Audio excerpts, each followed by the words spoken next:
मेरे पाकिस्तानियों, drop side news की स्टोरी ने तहलका मचा दिया है। जरूरी है कि हम आगाह रहें कि आलमी तौर पे क्या डेवलपमेंट्स हो रही हैं। पड़ोसी मुल्क की फजाइया का जिक्र कर लेते हैं। एक रिपोर्ट सामने आई है जिसके मुताबिक एक ग्लोबल रैंकिंग आई है 2025 मिलिट्री रैंकिंग, उसमें कौन कहां पर है। वर्ल्ड एयरफोर्स रैंकिंग में भारत ने चीन को पीछे छोड़ दिया है। बड़ी खबर, भारत दुनिया की तीसरी सबसे शक्तिशाली वायुसेना।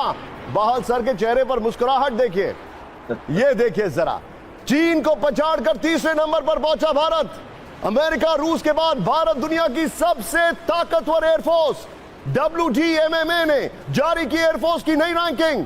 ऑपरेशन सिंदूर में दिखा भारतीय वायुसेना का दम। हुदूद के निगहबान हर बार की तरह इस बार भी भारी पड़े, तैयारा साजी में आगे निकल गया। अब भारत ने एक ऐसा बदला लिया है कि चीन यकीनन परेशान हो जाएगा और हैरान हो जाएगा, सर पकड़ के बैठ जाएगा। अब भारत ने चीन को मजा चखा दिया, ऐसा सबक दिया है कि चीन यकीनन घुटने टेकने पर मजबूर हो जाएगा। जी हाँ नाज़रीन, भारत दुनिया का तीसरा सबसे शक्तिशाली वायुसेना। ब्रेकिंग और शॉट, चीन को पछाड़कर तीसरे नंबर पर पहुंचा भारत। ये देखिए जरा, है तरबियत की है, हिम्मत की है, जुर्रत की है, टेक्निक की है। बुनियादी वजह क्या है? आपको आपके इल्म में होगा, पायलट दुनिया में सबसे बेहतर समझे जाते हैं, सेकंड बेस्ट समझे जाते हैं इजरायली। इन 6 सालों में इसने यही काम किया है। वो उस इंतकाम को लेकर बैठा हुआ था कि मैंने पुलवामा का इंतकाम लेना है। इसने राफेल भी हासिल कर लिए, एयरक्राफ्ट कैरियर भी ले लिए, $100 अरब का रिवायती असलहा खरीदा। उसने बहुत बड़े पैमाने पर जंगी तैयारियां की, वॉर डॉक्ट्रिन्स पूरी रीडिफाइन की, इंटीग्रेटेड बैटल ग्रुप से लेकर थिएटर कमांड्स तक बनाई, पूरी नई वॉर स्ट्रेटजी बनाई। पिछले 2 साल से मुसलसल जंगी हालत में एक्सरसाइजेस कर रहा है, समुंदर से लेकर गिलगित बल्तिस्तान तक। और फिर अपनी लैंग्वेज भी इसने चेंज करनी शुरू कर दी। पुलवामा के बाद इसने आगे जाकर कश्मीर हड़प कर लिया, आर्टिकल 370 वायलेट किया, कश्मीर को जब्त कर लिया, सख्ती की, 900 दिन तक कर्फ्यू लगा के रखा, तकरीबन पूरे कश्मीर को कुचल के रख दी तहरीक आज़ादी इसने। मोदी की बॉडी लैंग्वेज चेंज हो गई पुलवामा के बाद। पूरी भारतीय रियासत ने अपने आप को रीऑर्गेनाइज करना शुरू कर दिया। ये 100 साल का अमन कर रहे हैं, वो अखंड भारत बनाने के लिए पूरी दुनिया से $100 अरब का असलाह खरीद रहा है। तो पुलवामा में और आज के जो वाकया हुआ, इसके अंदर जो फर्क है कि अब ये पूरी तरह से तैयार है। इनके पास वो तमाम असलहा और weapon supplies and equipment and training and war doctrines और डिप्लॉयमेंट आ चुकी है जो पुलवामा के वक्त इनके पास नहीं थी। इसलिए अब ये आगे बढ़कर इन्होंने इंडस वाटर ट्रीटी भी कैंसिल कर दी। पहले कश्मीर जब्त किया था, अब इंडस वाटर ट्रीटी को कैंसिल कर दिया कि हम पाकिस्तान का पानी रोकेंगे। और इनको मालूम था कि इस पर पाकिस्तान रिएक्ट करेगा और वो जंग के लिए तैयार थे। भारत ने तेजास MK-1A फाइटर जेट्स जो हैं उसकी एक मेडन फ्लाइट की है अभी, और हिंदुस्तान एरोनॉटिक्स लिमिटेड जो है वो अपनी असेंबली लाइन में, कहा जा रहा है उनके पास 10 ऐसे जेट्स हैं, और इंडिया इसकी प्रोडक्शन को बढ़ा रहा है। और इसका मसला ये था कि इसकी जो इंजन सप्लाई डिले हो रही थी। अमेरिकन ने कहा था वो इंजन्स भेजेंगे, लेकिन उन्होंने नहीं भेजे। बहरहाल द स्टोरी इज़ के जो indigenous Tejas MK-1 fighter jet है, ये इन्होंने इसकी जो फ्लाइट जो ली है, ये आज इसका तजर्बा हुआ, फर्स्ट फ्लाइट थी इसकी। और डिफेंस मिनिस्टर राजनाथ सिंह साहब जो हैं, उन्होंने हिंदुस्तान एरोनॉटिक्स लिमिटेड की ये जो फैसिलिटी है वहाँ पे इसको इनॉग्रेट किया। और अब ये कहा जा रहा है कि जो 2 स्क्वाड्रन्स जो हैं MiG-21 जेट्स के, जो कि फेज अवे हो गए थे, अब इंडिया की जो एयरफोर्स कॉम्बैट फ्लीट है वो कम होता जा रहा है। So India needs more jets. तो लगता ये है कि इंडिया की जो सेल्फ रिलायंस है डिफेंस मैन्युफैक्चरिंग में, इंडिया उस पर काम कर रहा है बड़ी तेज़ी से। बट द क्वेश्चन रिमेन्स कि ये कितनी इफेक्टिव सेल्फ रिलायंस है।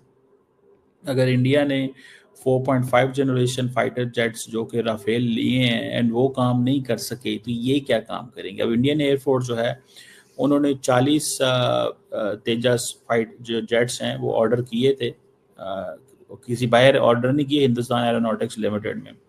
और अब देखना ये है कि इसके अलावा भी सुना है 83 जेट्स इनको और चाहिए। तो इसमें अगर आप देखें कि ये एक बड़े पैमाने पे, और ये सारी डिलीवरीज जो हैं इनकी टोटल इनको 180 चाहिए, 83 के इन्होंने ऑर्डर दिए हुए हैं। 2034 तक ये कह रहे हैं कि हम इसको कर लेंगे। जबरदस्त जबरदस्त।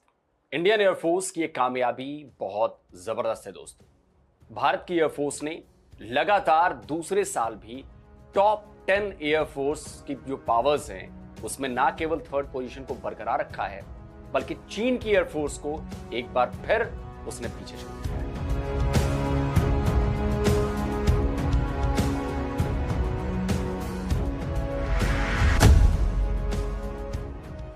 ऑपरेशन सिंदूर में इंडियन एयरफोर्स ने जो जीत का परचम लहराया है उसका डंका पूरी दुनिया में गूंज रहा है दोस्तों। और केवल पाकिस्तान ही नहीं, बल्कि अमेरिकी प्रेसिडेंट ट्रंप के झूठे बयानों पर भी यह डंका बहुत ज्यादा भारी पड़ गया है, क्योंकि दुनिया की दिग्गज रेटिंग वेबसाइट्स की रैंकिंग में इंडियन एयरफोर्स ने अपनी जगह और ज्यादा मजबूत कर ली है। WDMMA यानी world directory of modern military aircraft रूस की एयरफोर्स है। चौथे नंबर पर 112.6 पॉइंट हासिल करके अमेरिकी आर्मी के जो एविएशन विंग है वो है।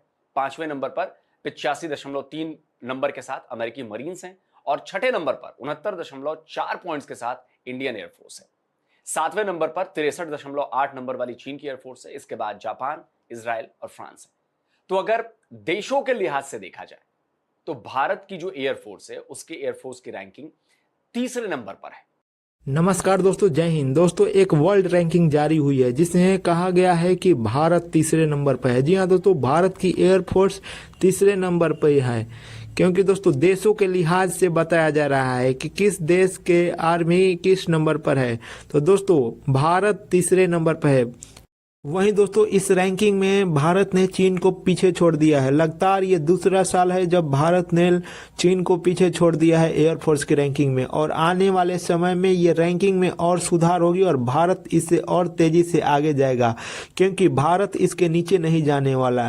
कारण है दोस्तों कि भारत अब खुद के एयरफोर्स पर ध्यान दे रहा है और खुद का स्वदेशी अपना रहा है। भारत ने आज ही अपना खुद का इंडिया में बना एरोप्लेन यूज किया है और उसका आज टेस्टिंग हुआ है, जिसके बाद पाकिस्तानी मीडिया सुन्न हो गई है और चीमा किस तरह से चीख रहा है आप देख ही रहे हैं। दोस्तों वीडियो पसंद आए तो वीडियो को लाइक करें, शेयर करें और इस चैनल को भी सब्सक्राइब करें। 2034 तक, सो इट मीन्स के 10 साल कह रहे हैं तो ये हो रहा है।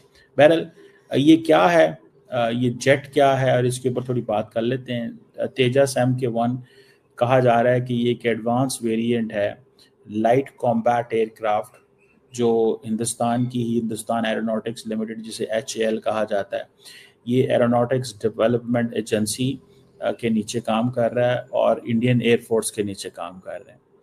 तो आपको इससे पता चलेगा कि ये कॉम्बैट कैपेबिलिटी क्या है, इसके एवियोनिक्स, मेंटेनेबिलिटी।